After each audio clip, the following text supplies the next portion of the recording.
آپ جانتے ہیں کہ جب پارلیمنٹ میں اس بل کو لایا گیا ہم تمام نے اس بل کی مخالفت کی. پھر اس بل کو قانون بننے سے پہلے پارلیمنٹ کی کمیٹی کے پاس بھیجایا گیا.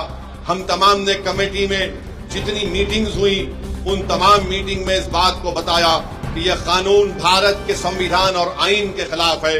یہ قانون بھارت کے سمویدھان کی دفعہ 14, 15, 25 اور 26 اور 29 کی مخالفت کرتا ہے اور کوئی بھی حکومت سمویدھان کے فنڈامنٹل رائٹس کے خلاف جا کر ایسا قانون نہیں بنا سکتی ہے. یہ قانون جو بنایا گیا ہے یہ قانون کیا ہے؟ یہ قانون یہ کہتا ہے کہ بہار کے وقف بورڈ میں اب مسلمان ہی صرف ممبر نہیں رہیں گے، اس میں غیر مسلم کو بھی ممبر بنایا جائے گا. قانون یہ کہتا ہے کہ بہار کے وقف بورڈ میں کم سے کم 2 غیر مسلم کو ممبر بنایا جائے گا اور اس وقف بورڈ کا وہ چیئرمین بھی بن سکتا ہے اور اکثریت میں بھی غیر مسلم اس میں نامزد کیے جائیں گے. اب آپ بتائیے کہ بہار میں 1950 کا ایک قانون ہے جو ہمارے ہندو بھائی بہن کے مندروں کے تعلق سے قانون بنایا گیا. وہ قانون یہ کہتا ہے کہ جتنے بہار میں ہندو دھرم کے مندریں ہوں گی یا اس کا ایڈمنسٹریٹو باڈی ہوگی اس میں کوئی غیر ہندو کو ممبر نہیں بنایا جا سکتا.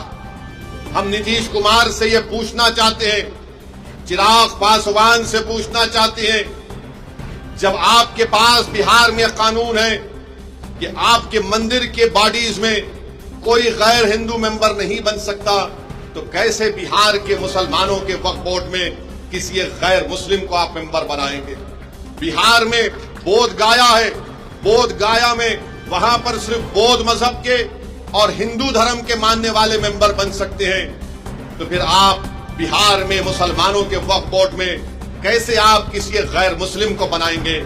یہ قانون بنانا اور یہ کہنا کہ غیر مسلم مسلمانوں کے وقف بورڈ کو چلائے گا یہ ہمارے بھارت کے سمویدھان کی دفعہ 26 کے خلاف ہے. میرے عزیز دوستوں اور بزرگوں، بات یہاں تک ختم نہیں ہوئی.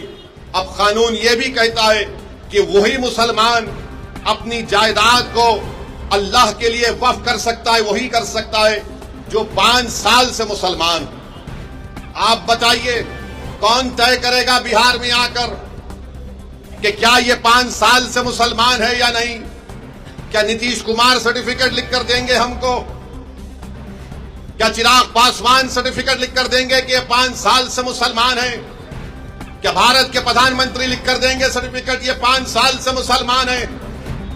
میرے عزیز دوستوں اور بزرگوں، یہ کسی بھی دھرم میں اس طرح کا قانون نہیں ہے. جو کسی دھرم کا ہوتا ہے وہ اپنی آستھا کی بنیاد پر اپنے جس بھگوان یا اللہ کو مانتا ہے وہ اپنی پراپرٹی کو، جائیداد کو دے دیتا. کون آ کر فیصلہ کرے گا؟ اور اگر کوئی ایک مہیلا ہوگی، کوئی ہماری بیٹی ہوگی، بہن ہوگی تو کون جا کر اس کو پوچھے گا؟ یہ اس طرح کا قانون بنایا گیا ہے کہ 5 سال تک آپ اپنی جائیداد کو نہیں دے سکیں گے جب تک کہ آپ یہ نہیں بتائیں گے کہ آپ اسلام پر عمل کر رہے ہیں. کیا میری داڑھی نریندر مودی سے بڑی ہے تو کیا میں مسلمان ہو گیا؟ کیا اگر کوئی ہماری بہن حجاب پہنی یا نہیں پہنی تو مسلمان ہوگی یا نہیں ہوگی؟ یہ غلط قانون بنایا گیا.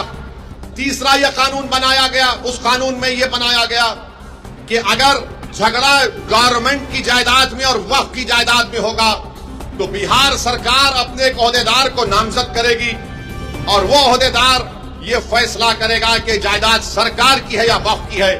اب آپ بتائیے اگر سرکار کا افسر ہوگا وہ کبھی بھی وقف بورڈ کے حق میں فیصلہ نہیں کرے گا، وہ تو نتیش کمار اور چراغ پاسوان اور مودی کے حق میں فیصلہ کرے گا.